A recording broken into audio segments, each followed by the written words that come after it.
அதுக்கு நான் பதில் சொல்ல முடியாது. அது நமக்கு ஒரு ரத்தம் பதறுது, துடிக்குது.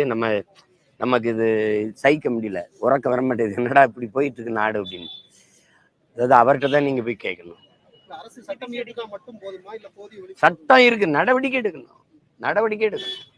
இப்ப நீங்க என்ன சொல்லி வந்தீங்க? நீங்க உங்க கட்சியெல்லாம் திமுக இதெல்லாம் ஆரம்பிச்சு வரும்போது, அதிகாரத்துக்கு வரும்போது என்ன சொன்னீங்க? சாதிய ஏற்றத்தாழ்வுகளற்ற, தீண்டாமை கொடுமைகளற்ற சமதர்ம சமூகம், அப்படிதானே சொன்னீங்க?